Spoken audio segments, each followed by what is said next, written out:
You are listening to RLA Radio. I'm your host, Dennis Tubbergen. Glad you decided to tune in today. Hey, joining me on today's program is first-time guest expert, Mr. John Del Vecchio. John is the author of the brand new book just released titled Unbounded Wealth. In the book, he talks about the George Costanza School of Investing. You Seinfeld fans will want to stay tuned and learn about that. And he also will share with us a story about the world's richest gym teacher. So, fun interview today on the program. In this segment, though, I want to talk to you a bit about a trend that's taking place. I call this trend evolving wealth preservation and storage. In other words, the way people store their wealth and preserve their wealth is now undergoing radical change, although a lot of people are not aware of it. If you're not paying attention to the financial and economic developments, you might be unaware of these changes. This is not exactly front page news.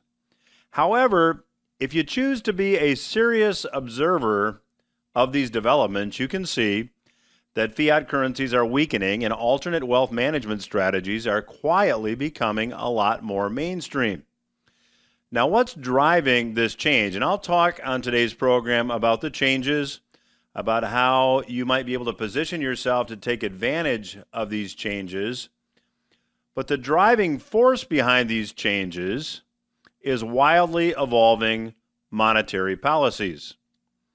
See, central bankers around the world have set a course of pursuing money policies, and they've now, in my view, painted themselves into the proverbial corner. In other words, they don't have many options left.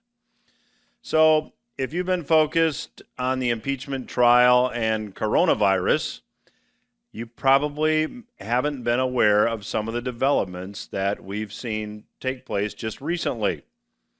Now, to provide you a little bit of context, if we go back and look at what happened after the financial crisis, central banks around the world, and here in the United States, our central bank is the Federal Reserve. These central banks resorted to printing money after they reduced interest rates to zero. And reducing interest rates to zero did not produce the effect that the central bankers wanted. And what did they want? They wanted a boom. Well, in a fractional reserve banking system under which we operate, as money moves from one bank to another, money is created. Now, I'll give you just a quick example because this can be a little bit confusing. Let's say I deposit $100,000 cash in my bank. Under the current reserving rules of 10%, my banker has to reserve $10,000 but can loan out the other $90,000. In other words, money is created as money is loaned. So if money's moving fast and the velocity of money is high, more money is created. The $90,000 that my banker loaned to a home buyer was paid to the home seller, who promptly deposited the $90,000 in her bank. That banker, in turn, reserved 10% or $9,000 and loaned out the other $81,000. By reducing interest rates, borrowing becomes more attractive, borrowing activity increases, and more money is loaned into existence. This is why the Fed in the past has reduced interest rates, to increase the money supply. After the financial crisis, however, due to the level of private sector debt that existed, borrowing did not pick up despite interest rates of nearly 0%. So the Federal Reserve embarked on this path of quantitative easing or money printing. Since money was not being loaned into existence because private sector debt levels were too high and consumers weren't borrowing money, the Federal Reserve decided just to print it. Now, whenever you hear or read that the Fed is expanding its balance sheet, it simply means the Fed is printing money.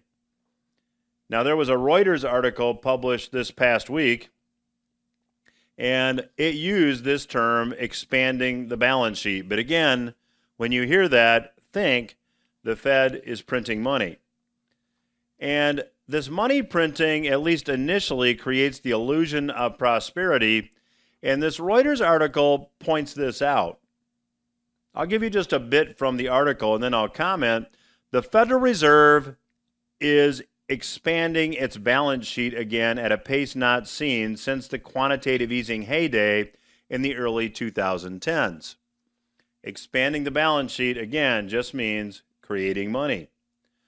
Prices for stocks and other risky assets are also rising at a fast clip, the article says. A state of affairs that a chorus of investors, economists, and former Fed officials say is no coincidence and potentially a problem. And there is a link. As the Fed expands its balance sheet or prints money, the stock market has historically gone up. Now, last fall, the Fed started buying $60 billion of Treasury bills a month to really provide some stability in the overnight lending market between banks.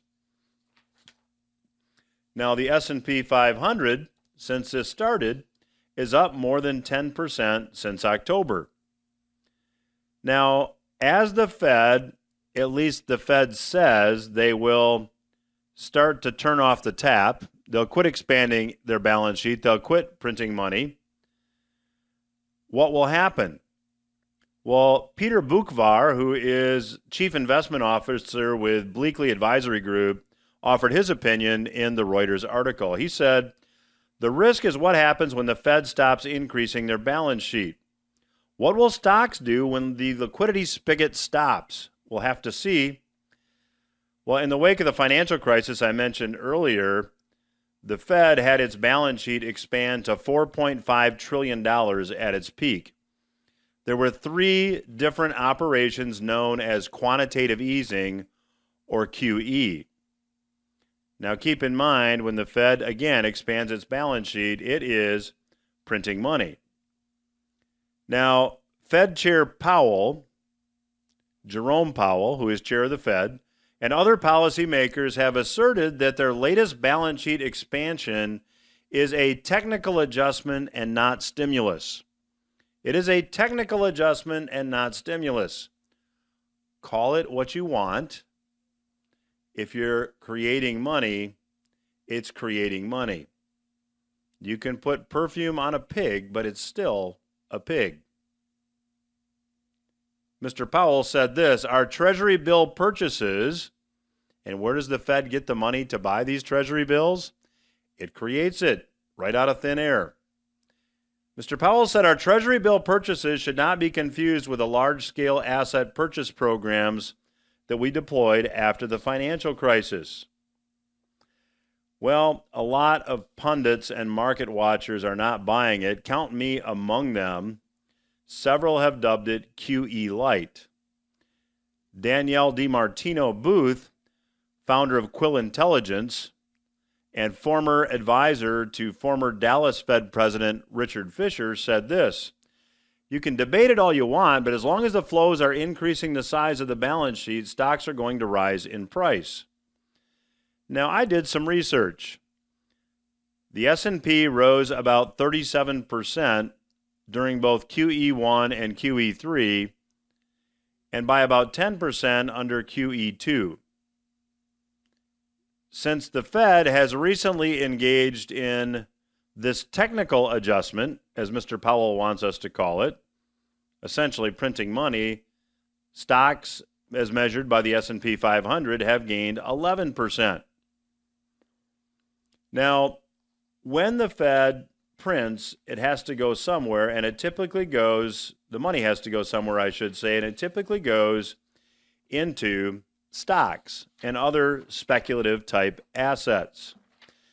Now, as I said, money printing creates the illusion of prosperity initially. Now, in many areas of the economy today, this prosperity illusion exists, but in other parts of the world, new and even crazier monetary experiments are being executed because money printing alone is no longer producing the results that central bankers hope. So as more money is printed, it takes more money creation to create the same level of this prosperity illusion. So are stocks overvalued here? In my view, without a doubt. What should you do to protect yourself? Well, I'm going to talk a bit about that with John Del Vecchio, and I'll talk more about it in the last segment of today's program. I'd encourage you to stay with us, and I'd also encourage you to check out the website, Retirement Lifestyle Advocates. There are a lot of free resources there as well. RetirementLifestyleAdvocates.com is the website. Welcome back to RLA Radio. I am your host, Dennis Tubbergen. I am very pleased to have joining me as a first-time guest here on the program, Mr. John Del Vecchio. John has just released his third book. It's titled Unbounded Wealth. We're going to chat with him about it. It's a 12-step plan to financial freedom, so I thought it'd be a particularly good topic for us to talk about here on RLA Radio. John has a very extensive and illustrious background. He has appeared on CNBC, Fox, Bloomberg. He's had articles published or been mentioned in articles in Investors Business Daily, The Wall Street Journal, and Barron's. And he's got a strong background in money management as well. John, welcome to the program. Thank you. Thank you for having me. Well, I'm excited to talk to you, John. Your book that was just released actually in January, Unbounded Wealth, 12 Simple Steps to Break Free of the Man and Live Life on Your Own Terms. Talk to the listeners a bit about what motivated you to write the book. Well, actually, this is my third book, and my first book, What's Behind the Numbers, was very technically oriented. I'm a forensic accountant by trade, and so my father started to read that, got about 30 pages into it, and said that he was proud of me, but he didn't understand a word that I wrote. So I wanted to come up with something that essentially has broad appeal. Anyone can understand it. It's designed to be read in 2 hours or less. It's the path that I took to financial independence and building a multi-million-dollar portfolio. I hired an illustrator, so there's some cartoons in there to keep it fun and lighthearted and interesting. And basically, my goal was to help people become financially independent and improve their lot in life and their retirement. So I will mention to the listeners, if you'd like to get more information about John's book or order it, the website is unboundedwealth.com, unboundedwealth.com, and I'd encourage you to check that out, and I'll mention it again here before the segment is over. So, John, tell me, just in your experience, what are the biggest obstacles to people reaching this American dream of retiring and being financially independent? I think the biggest obstacle is I created a fictional family in the book called the Joneses. You've heard of Don't Keep Up with the Joneses or Keeping Up with the Joneses.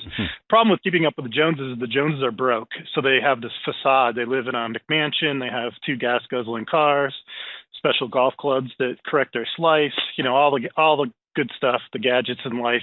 But they only have about $60,000 socked away. So, if Mr. Jones loses his job or becomes ill, they can't support that lifestyle. So the biggest thing is you have to essentially not be consumed by consumption anymore and realize that you can't just spend all your money on this stuff and then expect to have a fully funded retirement down the line. It just doesn't work that way. So consumption is a big obstacle. It's a big part of our culture. And the other thing is people just don't get started. The Secure Act was recently passed. If your listeners are not familiar with that, that's the government essentially trying to make it easier to invest in 401ks and RIAs and lengthening the time in which you have to take minimum distributions.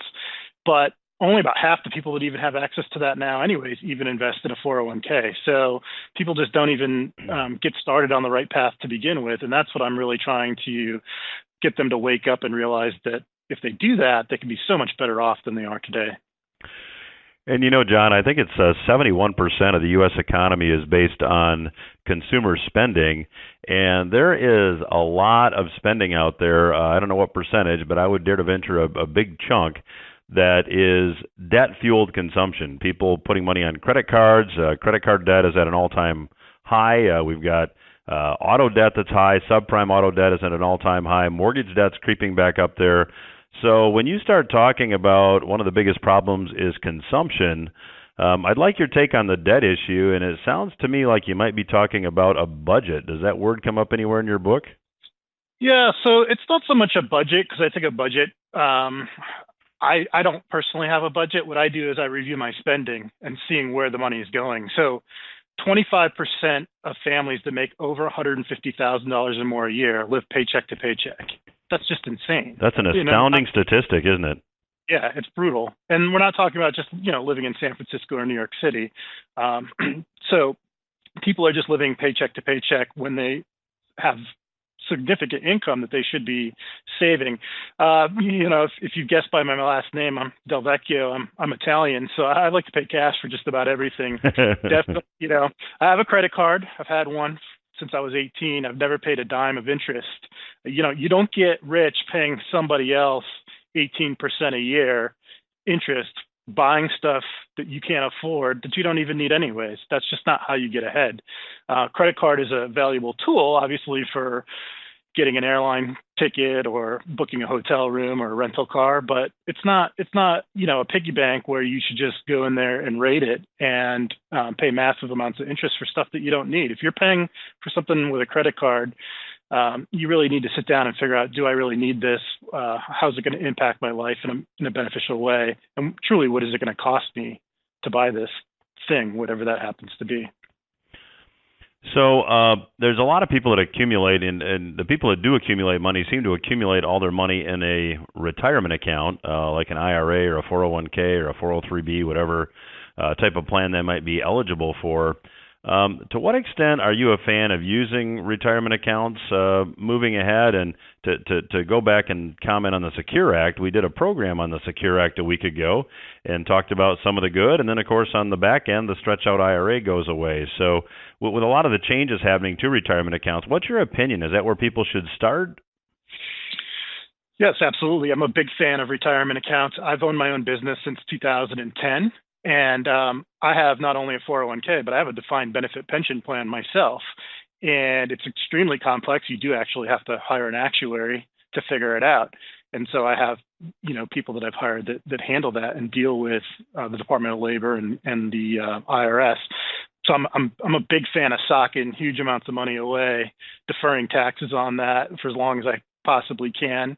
And unfortunately, very few percentage of the people, like we talked about earlier, even participate in these plans when they have them available to them through, an employer. So you got to start there. I mean, you're giving away free money by not even participating in the plan, because a lot of employers will match up to a certain percentage. So if you phrase it in that way, like, would you like an extra $3,000, no strings attached? People would generally say yes. They would like, more money. So it's mind-boggling to me that people don't participate in that. But that's absolutely where you should start. Any employer-related plan, if you work for yourself, then you need to look into those options, because you can, as a self-employed person, the savings options and the retirement options are massive. They're tremendous in this country. So as I'm listening to you talk, John, it occurred to me I had a chance to speak with Bill Danko. I'm giving away my age here now, but it's been quite a few years ago. He's the co-author of The Millionaire Next Door, and I believe it's he and Thomas Stanley that wrote that book. And in the book, they profiled the typical American millionaire, and it's exactly the opposite of this 25% of the families making $150,000 or more living paycheck to paycheck. They tend to drive an older car. So to what extent would you say that model, which they wrote about a couple decades ago, is still the way people become wealthy? Yeah, I mean, you're not going to get ahead if you're just spending, more money than you make and going into debt. So obviously, it's a very simple equation. It's revenue less expenses equals what you have left over. So that certainly that behavior, I don't think, has changed. One thing that I write about in my book is what I call the George Costanza school of investing. So if you're familiar with Seinfeld, George is always getting in a pickle, and one day he's with Jerry, and Jerry says, everything you've ever done is wrong, so the opposite must be right. So George orders something different for lunch. He meets this beautiful woman after he tells her that he's unemployed and lives with his parents. And then he tells George Steinbrenner how he's been horrible for the Yankees. Steinbrenner hires him. So he does the opposite of everything that he thinks he should be doing. And that's kind of how you get way ahead in the stock market as well, is you really got to go against the grain, against the tide. The most aggressive people ever were in the stock market was just before the dot-com bubble burst. So they had the highest allocation. Individual investors had the highest allocation to stocks right before the dot-com bubble imploded. They had the lowest allocation ever in March of 2009, right before one of the biggest bull markets in history. So you have to do the opposite when it comes to investing. You have to do the opposite when it comes to saving and just your behavior. I don't know that you need to own a car that's 20 years old, but you certainly shouldn't be going out there buying a Maserati if you can't afford it either. So in your book, you talk about the 12 steps. I'd like to maybe explore those a little bit with you in the next segment. But I'm assuming that a lot of these steps have to do with how you invest. So when you look at where the stock market is today, since you just brought up stocks are very overvalued. There's a lot of bullish sentiment out there. To what extent are you light stocks now, and would you advise people maybe to be lightening up on their stock allocation? Well, so that's a very good question. Obviously, the market is really kind of at the all-time highs with respect to valuation. Market sentiment is overly bullish. There's a tremendous amount of greed out there. But the way that I structure it in the book is to use exchange-traded funds because, again, most people aren't even saving and investing to begin with. So trying to keep it pretty easy and not focus on individual companies. But one thing that I have in there is that when the market continues to go up, and it does, you do want to be invested in the market. And so I follow the trend, the 200-day moving average of the stock market, which is in positive territory. When the market falls below that 200-day moving average, then you basically reduce your allocation pretty significantly to stocks. Because if you go back 80, 100 years, the vast majority of the gains in the stock market have occurred when the market's above the 200-day moving average. And I hope I'm not getting too technical here for people, but that's a pretty standard metric for the trend of the market. When the market is below the 200-day moving average, the returns are very, very, very meager. And so in the model that I have in the book, when the trend is positive, you're 67% invested in stocks, which we are in a positive trend right now. And when it's not, you're only 17% invested in stocks. And the benefit of that is over a 40-year period that I tested, you get essentially the same return as the market, but with 1/4 of the risk. And that's a real key point because most people can't suffer a 50% loss. They just don't come back into the market after that. And we saw that in 2008. People lost 55% of their money, and then they didn't invest in March of 2009 because they were underallocated to stocks.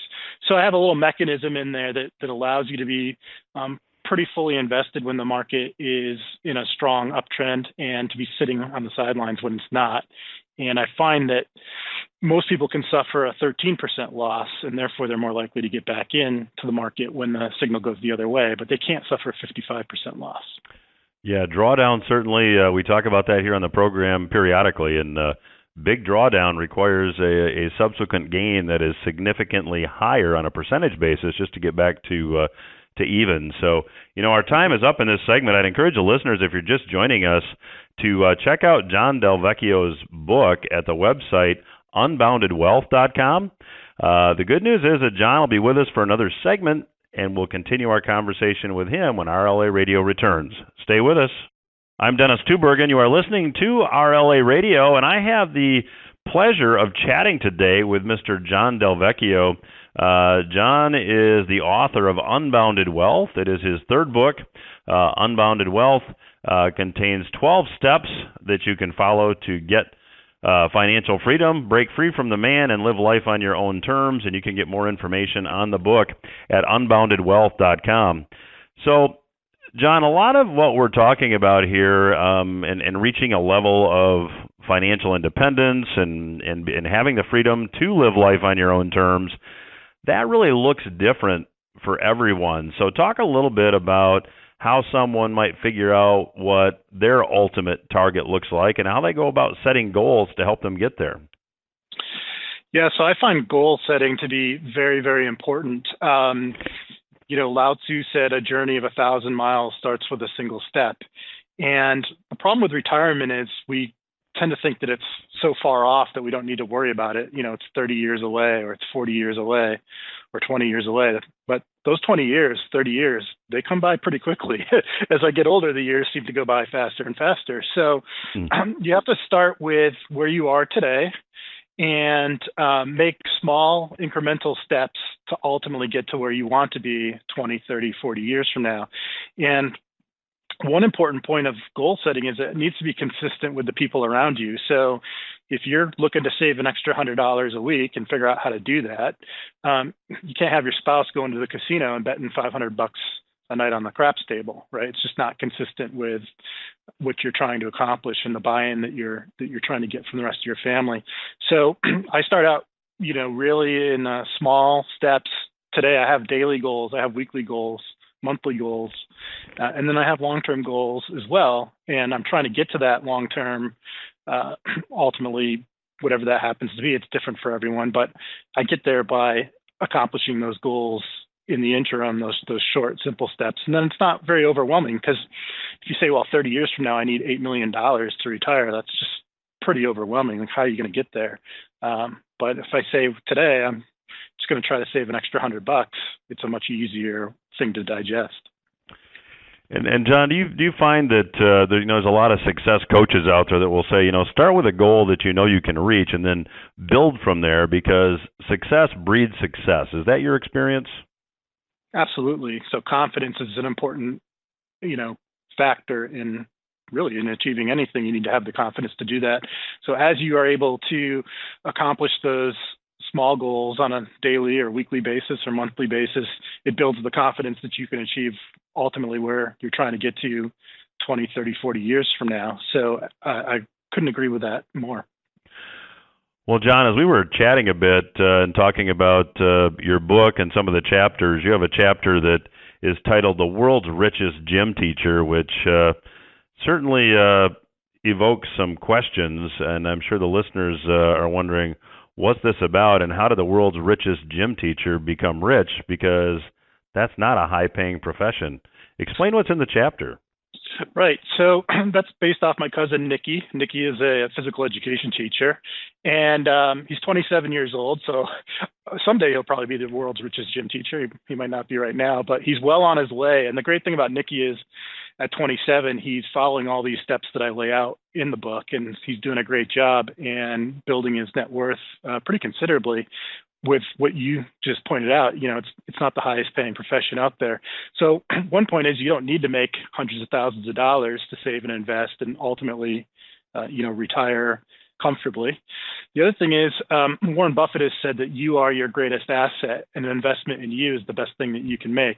And I feel like if you fulfill a need in the community and provide a good product, you'd be surprised at how much extra money you can make. So using Nicky as an example, Nicky was a great baseball player, played in college, and certainly wasn't going to be a pro, but probably the best baseball player in his college in 100 years. And Nicky can hit a baseball, and he coaches baseball. And so who wants to learn how to hit a baseball better? Well, all the kids in town that are playing baseball. Who's willing to pay for their child to learn to hit a baseball better? All the parents in town. So when Nicky has the summers off, he can generate substantial income utilizing that skill and teaching kids how to better hit a baseball. I have another example in there of a lady that I met when I lived in Dallas, Texas, who works in, she's from northern Thailand, an area called Isan. And there's a lot of Thai people in Dallas, and they want to taste the home. They want food from their local region, and this is not the kind of food that you would get in a typical Thai restaurant. So she started making food at home, and she had a small list of people, and word spread, and every day now she's sold out the 3 or 4 meals that she makes by lunchtime. And I ran the numbers, and it's $75,000 to $90,000 a year cash profit that she makes simply just making food from her home region and fulfilling a need in the community and providing a good product. So you're talking about tens of thousands of dollars in opportunity here. That's nothing to sneeze at, and it allows you to get further ahead. Now, what I'm not talking about is getting a degree at the University of Phoenix and spending $80,000 on an online course, and then no one's going to hire you. But we all have skills that we can monetize. We all have things that people are willing to pay us for For me, it happens to be I'm very effective at reading balance sheets and financial statements. Sounds kind of boring, but people actually pay you a lot of money to do forensic analysis. For other people, it's hitting a baseball. For some, it's cooking food. And so you'd be surprised how you can monetize your skill and really get ahead. Well, if you're just joining us, we're chatting today with Mr. John Del Vecchio. John is the author of the book Unbounded Wealth. You can learn more by visiting the website Unbounded Wealth, and you can even order a copy of the book there. So, John, when you talk about people monetizing these special skills, it just strikes me as you were talking that, today's economy is especially conducive for that. We have a low unemployment rate. There seems to be really a lot of entrepreneurial opportunity with a lot of businesses looking to outsource. A good percentage of the population has, a fair amount of discretionary income that they're willing to pay to get certain goals, which are different for everybody. So, comment a little bit on today's economy and just how that opportunity compares today with maybe some point in the past. Yeah, so there's a sort of a common phrase called the gig economy, which I hate to use that word because when I think of a gig, I think of a local band getting up and playing a few songs in a set while I have a couple of beers. To me, that's a gig. I'm talking about skills. I think that it's a little bit demeaning to call it a gig when you have a skill. And, the world is, I like to say the world is flatter today, meaning that it's very easy to communicate and get your message out because everyone's connected. When I started my career, we were the only people that had this certain data set, and we had a $10,000 computer. It was a 1 gigabyte computer. Now you can get a gigabyte thumb drive, at Walmart for 99 cents. So it's very easy to advertise, get your message out there. Everyone's connected. And as you mentioned, the unemployment rate is extremely low. If you'd told me 3.5% is even possible, I would think that was crazy, but that's where it's at. And you're right, people do have discretionary income. So it's very simple. If you can fulfill a need in the community and deliver a good product, then I think you'll be, very successful on balance. Absolutely. So, John, let me go back in the time we have left and just talk a bit about maybe a topic or related topic to what we talked about in the first segment. Take somebody out there today that maybe is raising a family, they are living paycheck to paycheck, they have credit card debt, they want to invest, but they just seem to be stuck in this pattern. What advice would you give them to breaking out of that pattern, and what actions would you advise them to take first? Yeah, first thing you got to do is figure out where your spending is going, because people say, well, I'm living paycheck to paycheck, but then they're drinking Starbucks every day or driving around in a BMW, and then you can quickly point out, well, if you weren't drinking that Starbucks and you were making it at home, that's $3.50 a day that you're saving right there. That's 7% a year for 30 years. That's hundreds and hundreds and hundreds of thousands of dollars. So you got to sit down at your kitchen table. You got to figure out where your expenses are going, and you need to look for areas that you could cut. I mentioned in the book, for example, that the average person only uses 25% of their wardrobe. So are you going out there and buying an extra pair of shoes that you don't need? Are you spending on that Starbucks? Are you eating out too much? Eating out's expensive. You won't know that, though, until you actually look at where the money's going. And, people just kind of whip out their credit card and not thinking about the long-term ramifications of that, how it really impacts their bottom line on a day-to-day basis. And so until you sit down and really write out everything and analyze it, it's much more challenging to get ahead. So that's where I would start. Well, John, we've got about 2 minutes left in this segment, so let's talk about people maybe that are on the other end of the spectrum. They've accumulated some money in a 401k. They've got a decent IRA balance. They're looking to retire. They're looking to put together some type of a goals program or income program during retirement. What advice would you give them? Well, the good news is they're well ahead of everybody else, so they're probably already in the 1%. I would look at low cost options. Make sure your investment options out there are low cost in nature. That'll extend the value of the portfolio. I mention in the book one way to double your retirement in 5 minutes is essentially to fire your financial advisor. And I hate to say that too much. I'll bet you're really popular. Yeah, exactly.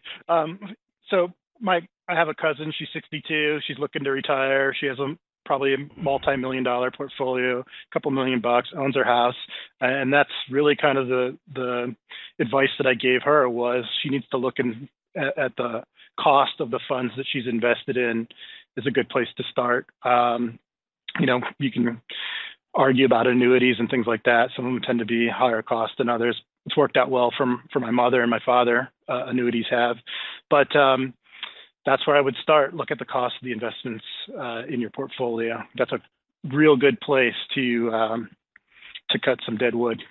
Well, yeah, and certainly from my experience, many people out there and affluent, savvy people have fairly significant portfolios, and that prospectus shows up, and they don't read it, and they really have no idea what they're paying in internal investment fees. So I would certainly echo that advice. Yeah, no one reads a prospectus.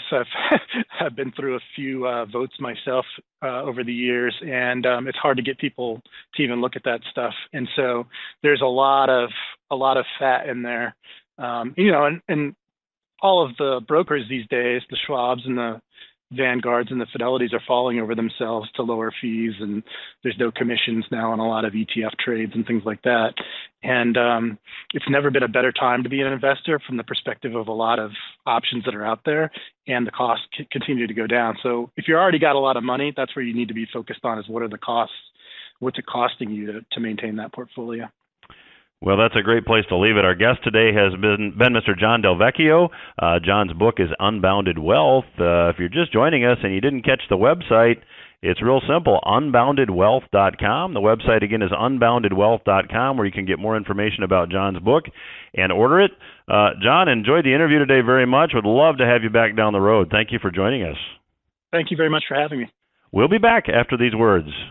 This is Retirement Lifestyle Advocates Radio. I'm your host, Dennis Tubbergen. Glad you're listening in today, and thanks again to my special guest today, Mr. John Del Vecchio, for joining us. In the first segment of today's program, I shared with you that due to money policies, maybe you'd even use the term money experiments around the world, the way that people store and preserve wealth and the way that institutions invest wealth is changing.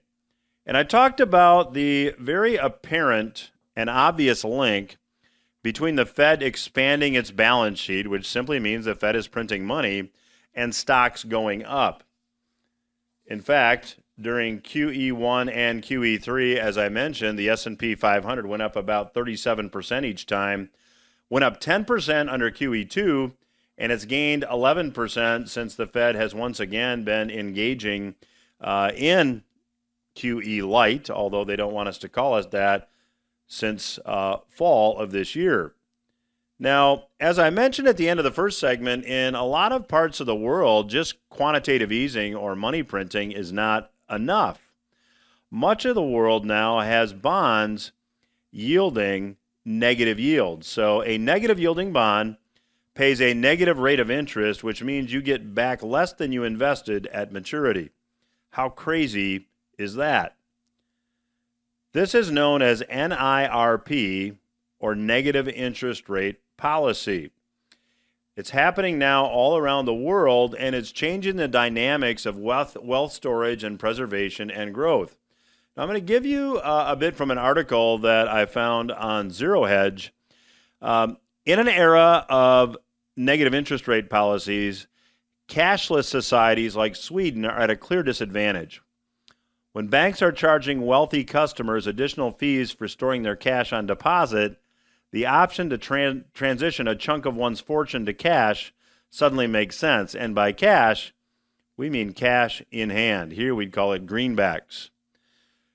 German banks are also getting in on the act. To help them keep as little money in reserve accounts as possible, banks in Germany are stuffing vaults with euro banknotes to keep them handy for customers, and it avoids additional negative interest rate policy tax on deposits. In other words, if you don't have the money on deposit with the central bank, you're not paying a negative interest rate. If you have cash in the vault, that at least breaks even. Now, the article said some banks have hoarded so much cash, they're running out of room to store the cash, and they're actually looking for more storage space. This behavior has been going on for years, essentially since Mario Draghi, the former chair of the European Central Bank, introduced negative interest rates, and that's been almost 6 years ago. The article says that the physical cash holdings of German banks rose to a record 43.4 billion euros. That's the equivalent of about 48 billion US dollars in cash. Bills in a vault. That's triple the amount at the end of May 2014, which is the time that negative interest rates started. Now, and Andreas Schultz, who runs a German savings bank, had this to say. He said, "These days it's better to keep funds in cash rather than park them at the European Central Bank. That's despite the risk, insurance costs, and logistical hassle involved. It's a ludicrous demonstration of the consequences of the ECB's interest rate policy." A member of the German parliament by the name of Frank Schaeffler says, "This is just the beginning. If it continues, we'll see a boom for vault makers and security companies." So it's not just individuals keeping cash in a safe. Banks are doing the same thing. Now, in my view, negative interest rates could become a worldwide phenomenon. We could see negative interest rates here in the United States. And if that happens, consumers and banks alike will look for alternative ways to store and grow wealth, likely outside the banking system. In fact, former Federal Reserve Board Chair Alan Greenspan, whom you've all undoubtedly heard of, stated fairly recently that it was his view that U.S. interest rates could go negative. He said, and I'm quoting from a CNBC article, "You're seeing it pretty much throughout the world. It's only a matter of time before it's in the United States." Now, demand for secure storage and alternate assets is exploding all around the world. Marcus Weiss, who is managing director at Degussa Goldhandel, the company sells gold and offers clients space to store their valuables, says this: "We're seeing increased demand for our safe deposit boxes, frequently for storing cash. That high demand has lasted for months now, and we're continuously expanding." Now, the other thing that's being discussed is helicopter money. Now, I don't have time to get into this in a great deal of detail. However, helicopter money simply means that the central bank prints money, and instead of buying assets from banks, it's distributed directly to the public.